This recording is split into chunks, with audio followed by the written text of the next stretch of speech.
Bwana ukatusaidie kuyafanya mapenzi ya Mungu, ili tukaweze kutiwa nguvu, kiwango cha nguvu.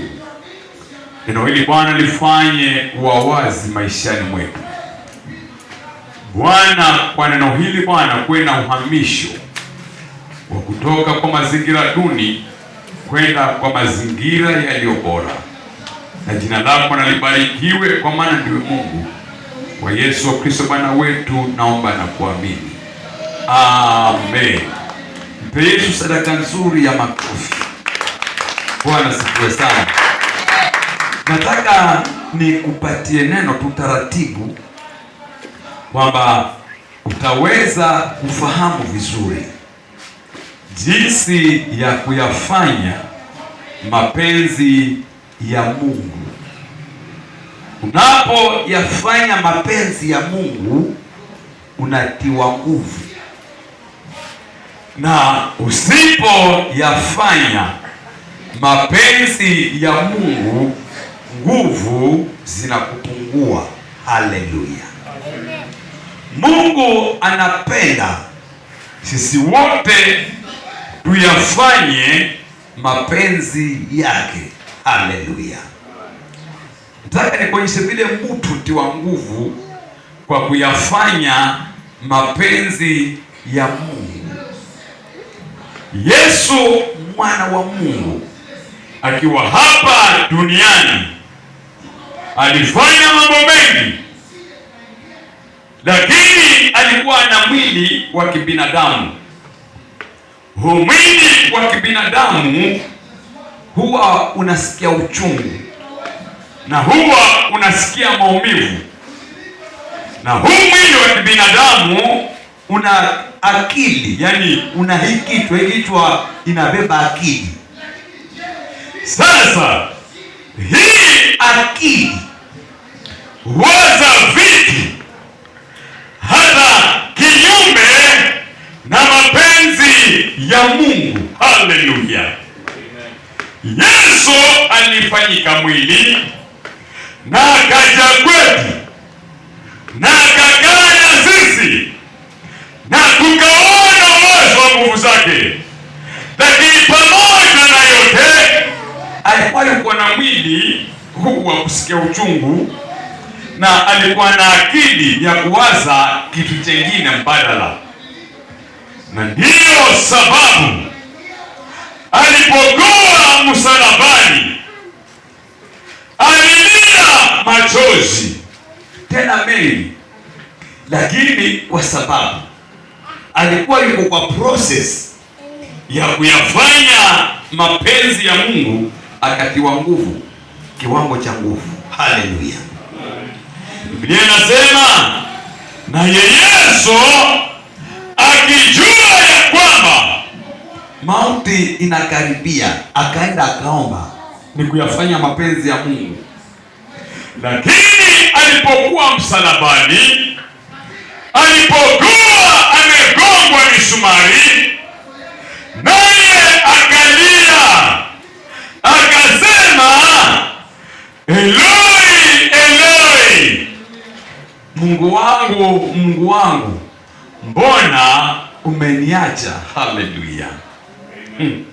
Yani alisikia maumivu na uchungu mwingi, na akasikia kwamba ameachwa, na kwa sababu ya kusikia ameachwa akalia akasema, Eloi, Eloi. Haleluya! Na akaongezewa taji ya miba, kofia la miba akaongezewa, akasikia ule uchungu wa miba unamdunga, na akasikia kiu ya maji, na akasema, nasikia kiu, naungua hapo ndani ya moyo.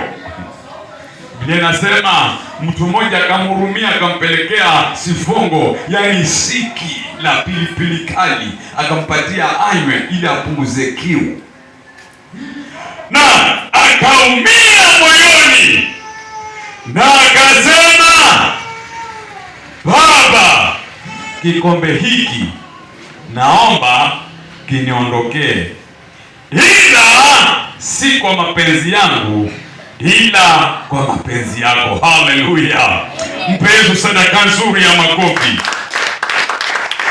Alisikia maumivu mpaka akasema, Baba, kikombe hiki naomba kiniondokee. Alikuwa anasikia maumivu, lakini akamwambia Bwana, Baba, ila si kwa mapenzi yangu, ila kwa mapenzi yako yafanyike. Bwana sifiwe sana.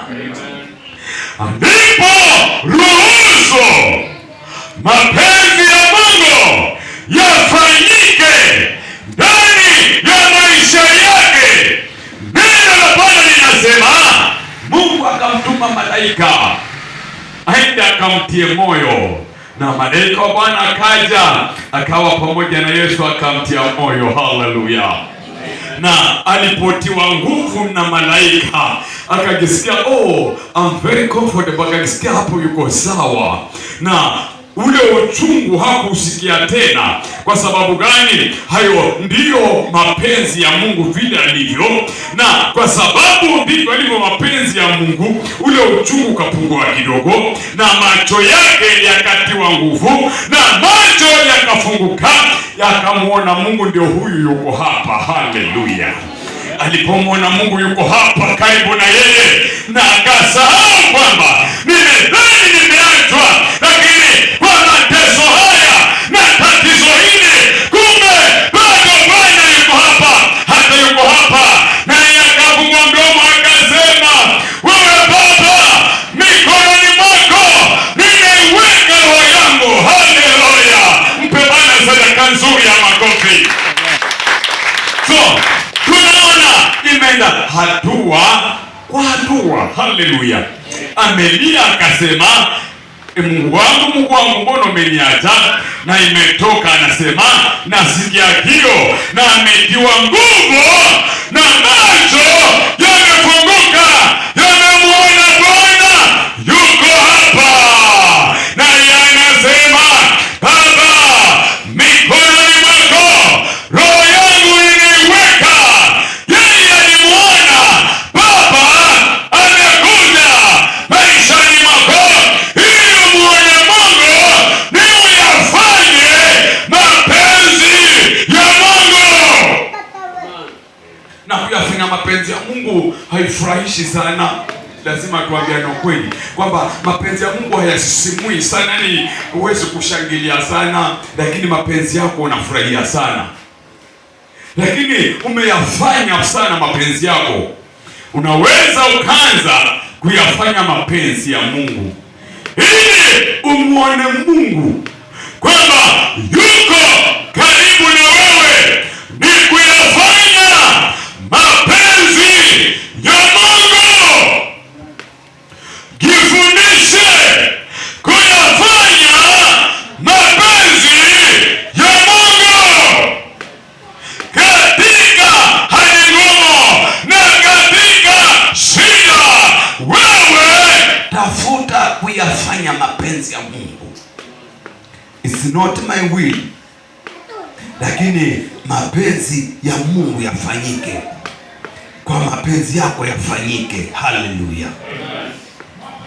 Kitabu cha Mathayo kinasema kwamba wale wanafunzi wa Yesu akamwambia, wewe Yesu pia tufundishe jinsi ya kuomba, kwa sababu Yohana alifundisha wanafunzi wake jinsi ya kuomba, na sisi tufundishe tujue kuomba.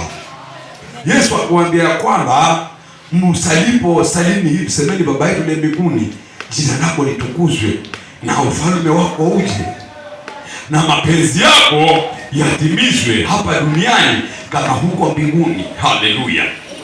Kuna mapenzi ya Mungu ambayo yanapotimia juu ya maisha yetu, hatutabakia tukilalamika, kwa sababu hayo ndiyo mapenzi ya Mungu. Katika shida, katika matatizo, hapo yatafute mapenzi ya Mungu kwa jina la Yesu.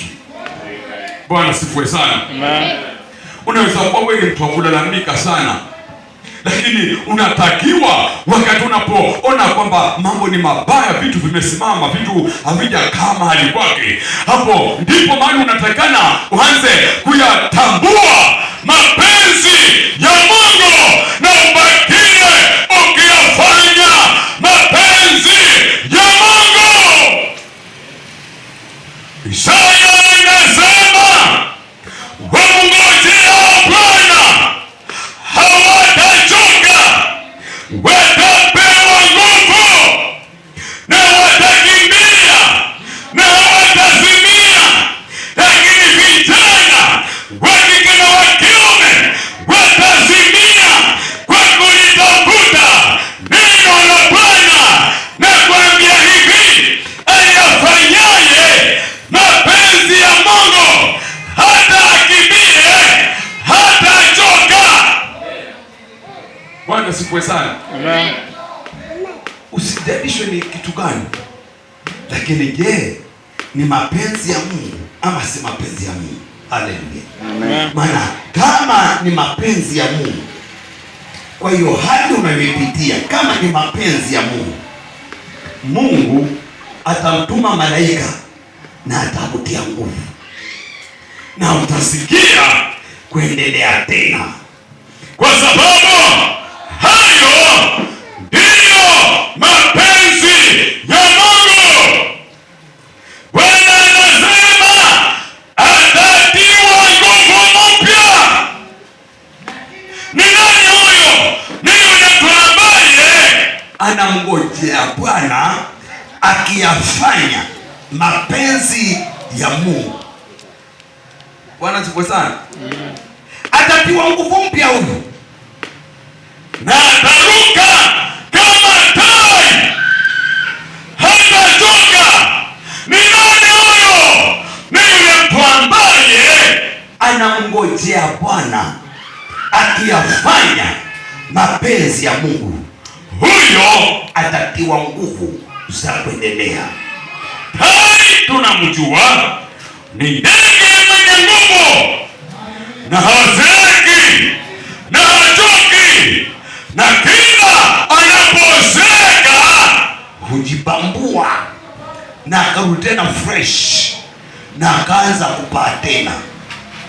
Hivyo ndivyo neno la Bwana nasema, wamngojea Bwana hawatachoka, kwa maana Bwana atawapatia nguvu mpya, atawaongezea nguvu za tai, ataweza kuruka na kwenda mbali. Ndugu yangu, kuna mahali ambapo Bwana anakupeleka na hautaweza kupafika kwa nguvu zako, ila kwa nguvu za Bwana zitakapokuwa juu yako utapata nguvu za kuruka na utaitwa mshindi. Kwa sababu gani? Ya kuyafanya mapenzi ya Mungu. Rafiki wa Mungu ni yule mtu ambaye anayafanya mapenzi ya Mungu. Huyo ndiye rafiki wa Mungu. Haleluya, rafiki wa Mungu. Huyo ni wewe mwenyewe. Hizi za ndio mata kwamba si mambo na kikundi. Hii ni mambo ya Ali kama Ali, Ruthi naye Ruthi kama Ruthi. Haleluya, kwamba yeye mwenyewe mahusiano yake na Mungu ayafanye kuwa sawa na afanye Mungu kuwa rafiki yake. I feel that is complication. Nini ngumu kidogo. Bwana sifiwe sana. Naona hii nasikia haingii pale mahali nataka, lakini wacha nipeleke sasa. Bwana sifiwe sana. Kwa mfano, huyu Emmanuel ni rafiki yangu. Ni rafiki yangu. Naenda kwa rafiki yangu Emmanuel, leta hapo Emmanuel. Nikuonyeshe vile rafiki. Huyu Emmanuel ni rafiki yangu. Emmanuel, Bwana sifiwe sana, Bwana sifiwe sana. Nimeona nikutembelee, uendeleaje? Uko wewe. Jipe shughuli kule. Haleluya. Huyo rafiki yangu na nimeacha shughuli zangu, nimeenda kwa rafiki yangu tupige story. Nimemsalimia, ana shughuli kule na majirani. Sasa mimi na hapa kanishikana na usingizi na kuweka, naona wacha niende. Na rafiki yangu, naenda roja siku zingine rafiki yangu. Haleluya. Sasa huyo rafiki yangu na ameni blacklist. Bwana sifiwe sana. Siku nyingine nasema wacha nimtembelee rafiki yangu na wiki ya mwaka ni kwa rafiki yangu Emmanuel. Ndugu Emmanuel, Bwana sifiwe sana. Bwana sifiwe sana. Nimeona nikutembelee leo, basi kuna story nataka nikupatie. Unajua wacha kupale church. Kuna kitu Mungu alikufanya inuka kipe shughuli. Bwana sifiwe sana. Ameniacha tena soleo hapa. Bwana sifiwe sana. Haleluya. Sasa nakaa paka na kuweka naona weka nipitie fast na chai alafu niende kwa mmoja sasa tunakuna kwa. Amen. Rafiki yangu pita kutembelea siku zingine. Bwana sifiwe sana. Huo ni urafiki kweli? Huo ni urafiki. Rafiki sura. Huo ni urafiki. Sasa ndivyo ilivyo sisi na Mungu. Mungu anataka uhusiano wetu wa karibu, kwamba yeye anataka tukae kwake. Haleluya. Mpenda sana kwamba Mungu awe na sisi, yani ile tukae pamoja. Na ndio tabia ya kimungu hiyo, kwamba tangu zamani Mungu akiwa kule mbinguni, Biblia inasema jua linapokuwa limepunga alikuwa akishuka kutoka mbinguni anakuja shamba la Edeni. Haleluya. Anapofika shamba la Edeni anapiga story na Adamu, wameketi hivi bwana. Vipi kumekuaje leo? Kumekuwa kuzuri. Ule mti wangu uko pale, uje na yeye anachukua tunda lake Mungu, maana kuna mti wake pale shamba la Edeni ambapo hataki uliwe na mtu yote, lakini kwa sababu ya ushirika mti wake uko pale utunzwe na Adamu. Haleluya. Na ikawa ni tabia ya Mungu kwamba kila saa 8 yeye anakuja. Lakini siku moja Mungu akaja hapo shamba la Edeni kuja kuangalia rafiki yake Adamu. Akaja akamwangalia, maskani yetu ni hapa na yuko leo. Akasongea tena, leo pia yuko hapa. Sasa huyu yuko hapo. Mungu akaanza kutembea hapo shambani. Akamwita Adamu, rafiki yangu. Adamu, rafiki yangu. Ukiwa una tabia kuitwa ukinyamaza ujue ni tabia mbaya. Adamu akasema, Bwana Mungu, naisikia sauti yako, lakini tumejificha hapa kwa vile tulivyo. Mungu akamuuliza, kwani umefanya nini? Na akablame, huyu uliyenipa ndiye amenifanya nami nimekula tunda. Bwana, kwa sababu hiyo wakafukuzwa kutoka kwa shamba la Edeni, wakapelekwa nje kando, na ule ushirika wao na Mungu ukawa hakuna urafiki tena wa kutembeleana. Ndugu yangu, unaweza kuwa na sababu tu nzuri ya kuonyesha kwamba ni kwamba ulikuwa uwezi, lakini je, ushirika wako na Mungu unakaaje? Haleluya. Mtoto anapokuwa tumboni huwa anategemea msaada wa mama yake peke yake. Mama anywe maji na yapate kidogo, mama ale kitu na yapate kidogo. Na hapo kuna ushirika wa karibu wa yule mtoto na mama, na ule ushirika utaendelea kwa miezi 9, hauvunjiki ule ushirika. Lakini siku ile mtoto amezaliwa, na mkunga ama daktari achukue makasi ama kijembe akate kile kitovu, ni kwamba amekata ushirika kwa yule mtoto na yule mama. Hakuna ushirika tena, ajitendee na mdomo wake. Bwana sifiwe sana. Na kinapokatwa kile kitovu, ushirika wa yeye na mama umepungua. Haleluya. Na moja kwa moja unamwona anaanza kujikaza huku, maana vile hivyo utakufa. Nyamunye hiko hakuna mmunya, maana alikuwa mmunye, maana kulikuwa na ushirika. Na hivyo ndivyo ilivyo maisha yetu ya kiroho. Wakati tunakata uhusiano na Mungu, itabidi tule chumvi, tutapanda michongoma, tutatoa jasho kwa kukata ushirika na Mungu. Mungu anataka tuwe na ushirika na yeye. Haleluya! Hata leo bado Mungu anatafuta. Alafu shida ya Mungu hatafuti grupu kubwa, anatafuta mtu mmoja. Anasema, namtafuta mtu ambaye anaweza kuniabudu kwa roho na kweli. Ndani ya moyo wako kusiwe na kunyanzi wala mawaa. Iwe ni ndio, iwe ndio, na kama ni la, iwe la. Haleluya! Ndugu yangu, kuna kufanikiwa kwingi sana, lakini ili ufanikiwe ni uyafanye mapenzi ya Mungu. Mapenzi ya Mungu yanaweza kukosa kukusisimua, lakini unapoyafanya mapenzi ya Mungu unatiwa nguvu. Bwana sifiwe sana. Yesu alitiwa nguvu kwa kuyafanya mapenzi ya Mungu. Mungu akamtia nguvu. Ndugu yangu, utatiwa nguvu wakati ule utageuka na kukubali kuongozwa na neno la Bwana. Bwana atakutia nguvu. Wamngojao Bwana hawachoki, na hata wakichoka wanatiwa nguvu na Mungu mwenyewe, na watakimbia hawatazimia. Lakini ambaye hayafanyi mapenzi ya Mungu, anapokimbia huzimia. Bwana sifiwe sana.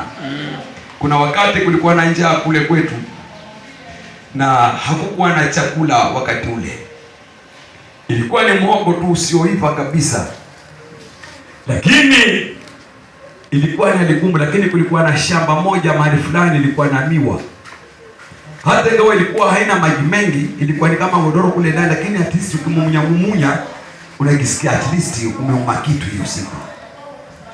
Na tukatoka safari ndefu kwenda kuiba miwa, maana ukiomba utanyima, lakini watangoko bodeni tukakati tayari na sie. Na tukaenda kutwa vijana karibu 10 na tukaingia kwa shamba la miwa. Na mwenyewe alipotusikia, alikuwa ni Mkamba, akasema nusu. Tukajua basi huyo mwenyewe amekuja. Akafanya panga pele kuonyesha anakuja. Tukaanza kukimbia.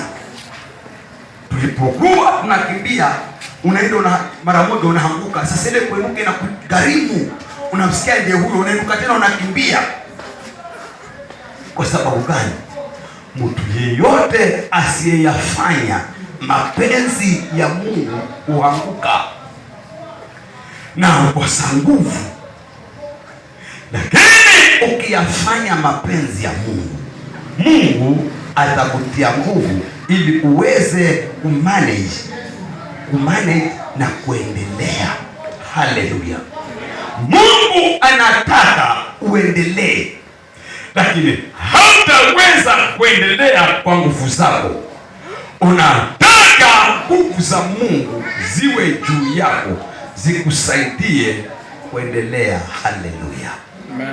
Wako watu wengi ambao waliisha nguvu, lakini kwa sababu ya kuyafanya mapenzi ya Mungu, Mungu akawatia nguvu tena wakaendelea. Haleluya! Ayubu alikuwa ni rafiki wa Mungu, na kwa sababu Ayubu alikuwa ni rafiki wa Mungu, alipokuwa katika matatizo yote, Mungu alikuwa anamtia nguvu za kuendelea kusurvive. Na hata baadaye alipokuwa kwa hali duni, amekaa chini hawezi kuinuka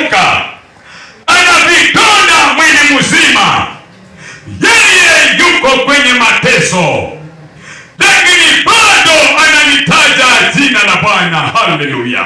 Mpe Bwana sadaka nzuri ya makofi.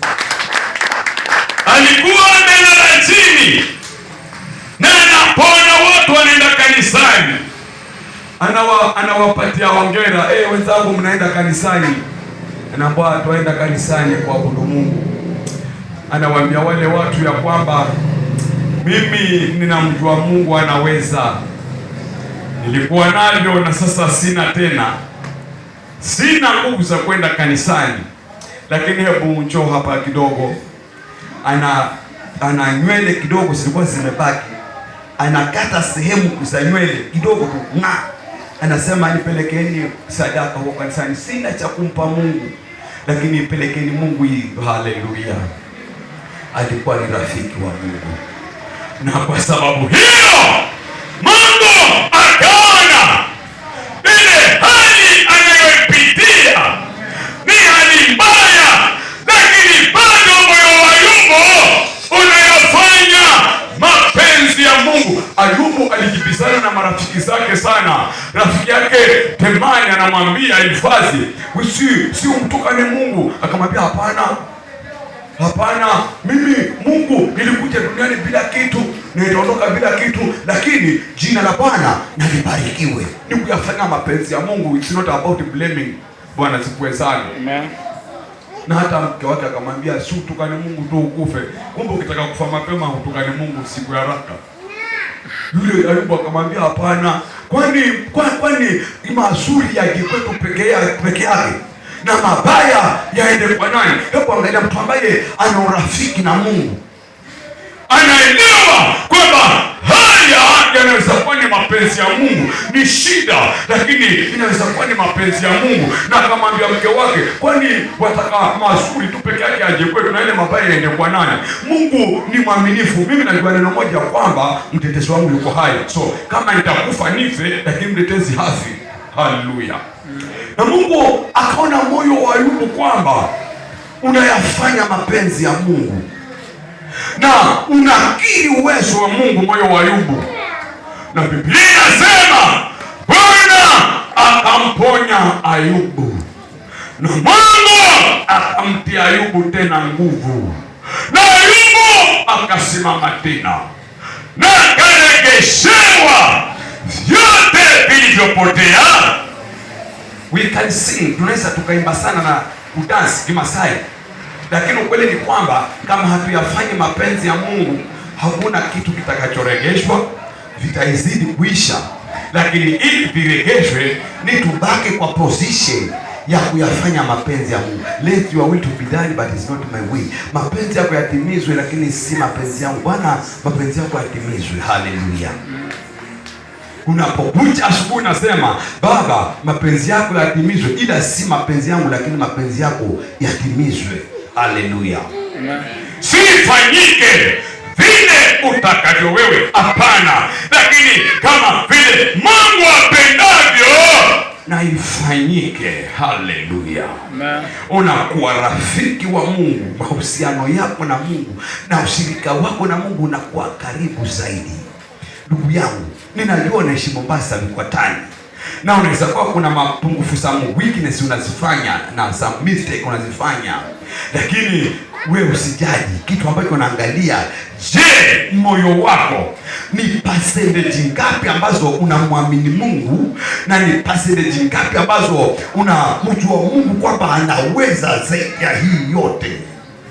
Kile kitu ambacho kinaangaliwa, ushirika wako na Mungu. Je, unaweza ukasimamisha vitu vya kwako ili vya Mungu kwanza vifanyike? Huko ndio kumpenda Mungu, kwamba ni afadhali mapenzi yangu yaharibike, lakini mapenzi ya Mungu yatimie.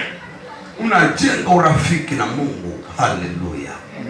Unajenga urafiki na Mungu. Hakuna college utaenda ufutreniwa, hapana. Ni wewe mwenyewe unajiunganisha na kwamba mimi kuanzia leo nimeishi maisha safi ya utakatifu. Sitaki nimtende dhambi tena Mungu, naishi maisha safi. Wako watu ambao waliishi safi. Haleluya! wewe ni mtu wa kufanya dhambi mara kwa mara, alafu unatubu, Bwana nisamehe, takase, ni lini utafanyika mwana wa Mungu? Paulo anasema, nilipokuwa mtoto mdogo niliwaza kama mtoto. Haleluya! Na sasa ni mtu mzima, sipewe uji tena, napewa mahindi hata bila maharagwe na natafuna, na nyama laini zapewa watoto wa kule, na mimi napewa ile mifupa nikugune. Kwa sababu gani? Nimekomaa.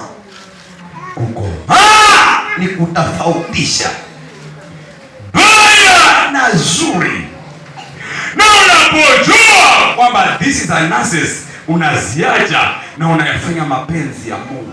Ndiyo kula vitu vigumu, si nyama. Ni kwamba unaweza ukapambanua, Haleluya! Na unapopambanua unaweza ukajua ya kwamba na hili ni baya na hili ni zuri. Hili baya silitaki, nafanya hili zuri la kuyafanya mapenzi ya Mungu. Haleluya! Na kwa kuyafanya mapenzi ya Mungu unatiwa nguvu. Asubuhi ya leo yafanye mapenzi ya Mungu, nawe utatiwa nguvu. Haleluya! Let your will to be done, but it's not my will. Haleluya! Baba wetu wa mbinguni, mapenzi yako yatimizwe. Baba yetu wa mbinguni, mapenzi yako yatimizwe. Oh, Baba yetu